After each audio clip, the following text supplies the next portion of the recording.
हम ये लॉकडाउन को खत्म कर सके।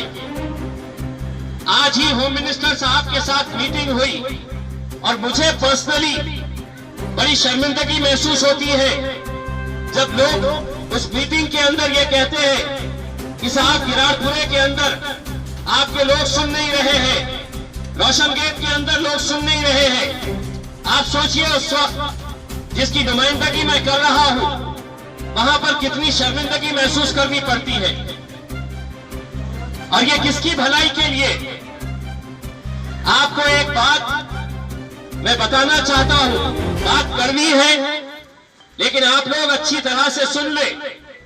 जितने भी बुजुर्ग लोग हैं, अभी कुछ दिन पहले जब आरिफ कॉलोनी के अंदर एक मौत हुई कोविड-19 से, उस शख्स का जब इंतकाल हुआ तो उनके घर वालों को जनाजे के नमाज तक नसीब नहीं हुई, उन्हें अपने घर वालों को दीदार तक नसीब नहीं हुआ है।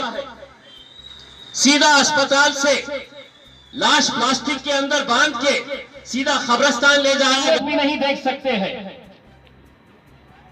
अगर ये चाहते हैं आप लोग तो आज मैं आप लोगों के बीच में वर्ल्ड हेल्थ ऑर्गेनाइजेशन की पूरी टीम आई और उन्होंने मुझसे ये इल्तिजा किया कि हमारे लाख बोलने के बावजूद भी यहां के हालात सुधर नहीं रहे हैं और आपके हालात सुधर नहीं रहे, इसीलिए शहर के हालात खराब होते जा रहे हैं। हर मोहल्ले के अंदर मैं खुद अपने घर में जाकर बैठा हूं। मैं चाहता हूं कि रोज निकलूं, आप लोगों के बीच में आऊं, लेकिन मेरे घर में भी मेरी वालदा है। मैं मेरी वजह से मेरी वालदा की जिंदगी में धोखे में नहीं डालना चाहता हूं, लेकिन यहां पर हम देख रहे हैं कि नौजवान निकले पड़े हैं, गश्त लगा रहे हैं, कहीं डेरा डालकर बैठे हुए हैं, जमे हुए हैं। ये कहीं ना कहीं हमको खत्म करना पड़ेगा। और यहां पे मैं आप लोगों से अदबन गुजारिश करना चाहूंगा, मोहल्ले के जितने भी बुजुर्ग लोग हैं, आप लोग कुर्सी डाल के बैठिएगा और ये ख्याल रखिएगा कि कोई सड़क के ऊपर ना निकले। अगर हर शख्स अपने घर की खुद की जिम्मेदारी अगर ले लेगा तो यहां पर इस तरह का ऐसा माहौल हमें रोज देखने को नहीं मिलेगा। लेकिन घर वालों ने भी छूट दे रखी है और नौजवानों को लगता है कि हमें तो कुछ होने वाला नहीं है। आपको नहीं होगा, आपको नहीं होगा, लेकिन आपके माँ बाप की जिंदगी आप खतरे में डाल रहे हैं। यही हम अपील करने के लिए आए हैं और मैं उम्मीद करता हूं एक भाई की हैसियत से, मैं यहां पर कोई आपका खासदार बनकर नहीं आया, मैं एक भाई की हैसियत से आपका बेटा बनकर यहां पर आया हूं।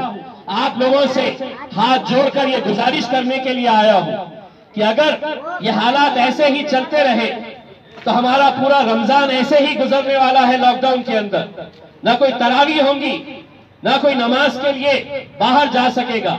अगर हम लोगों ने कुछ और दिन अगर अच्छे तरीके से अपने घरों में बंद रहे तो हम सरकार से कहेंगे कि अब हमारे शहर के अंदर ये खत्म हो गया है, अब इसे रेड जोन से बाहर निकालकर ये शहर का लॉकडाउन खत्म करें। ये फैसला आप लोगों को लेना है। इसीलिए आप लोगों से एक बार फिर से मैं अदबन गुजारिश करने के लिए आया हूं। यहाँ पर वर्ल्ड हेल्थ ऑर्गेनाइजेशन के लोग हैं, उन्होंने चिंता जताई, उन्होंने ये बताया है कि ये कितना संगीन मामला हो सकता है। चंद लोगों की गलतियों की वजह से पूरे शहर को इसका खामियाजा भुगतना पड़ सकता है। इसीलिए मैं आप लोगों से एक बार फिर से गुजारिश करने के लिए आया हूं और उम्मीद करता हूं कि आप लोग मेरी बातों का संजीदगी से दखल लेंगे। इसे ये ना समझे कि मुझे कुछ नहीं होने वाला है, मुझे अभी तक कुछ हुआ नहीं है। ये वायरस को फैलने में बहुत ज्यादा वक्त नहीं लगता है। आज एक पूरे अस्पताल को सील कर दिया गया कि सिर्फ एक पेशेंट मिला था। कौन पेशेंट यहाँ से गुजर रहा है, हमारे बीच में किसके पास वायरस है, या आप किसी को भी नहीं पता है, मुझे भी नहीं पता है। लेकिन जब ऐसी भीड़ देखते हैं तो हमें भी डर लगता है। इसीलिए मैं आप तमाम लोगों से ये एक बार फिर से अपील करना चाहूंगा कि इसे संजीदगी से ले और उम्मीद करता हूं कि इस इलाके के बुजुर्ग अपनी जिम्मेदारी समझकर अपने बच्चों को अपने अपने घरों के अंदर रखें। बहुत बहुत शुक्रिया। एक नया केस हमें सामने को मिल रहा है। अभी आज भी औरंगाबाद में समता नगर इलाके से एक केस पॉजिटिव पाया गया है। अब ऐसे अगर हालात चलते रहे तो आप ये समझ लीजिएगा कि आने वाले कई महीनों तक हमें घर में ही बंद बैठना पड़ेगा। अगर ये जल्द से जल्द अगर हम चाहेंगे कि बाहर आना है, हमें भी आजादी के साथ रहना है, हम भी अच्छे तरीके से ईद मना सके, तो ये हमारे हाथ में है। कई बार ऐसा देखने को मिला है कि सरकार की कोई गाड़ी आती है, पुलिस की गाड़ी आती है, तो लोग फौरन अंदर भाग जाते हैं। जो नौजवान लड़के झुंड बनाकर खड़े रहते हैं, वो गाड़ी देखते हैं और भाग जाते हैं। फिर गाड़ी जाती है, फिर बाहर निकल आते हैं। ये किसके लिए किया जा रहा है, ये समझने की बहुत जरूरत है।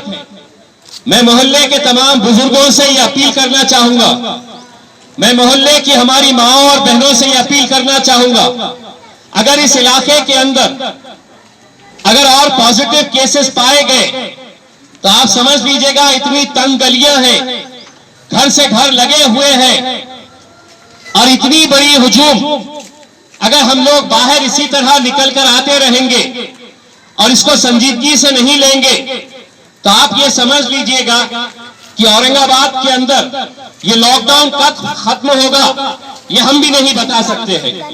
मुझे मालूम है कि बहुत सारी दिक्कतों का सामना करना पड़ रहा है। किसी को अनाज के लिए जाना पड़ता है, किसी को सब्जी लाने के लिए जाना पड़ता है, किसी को दूध लाने के लिए। लेकिन अगर जिम्मेदारी के साथ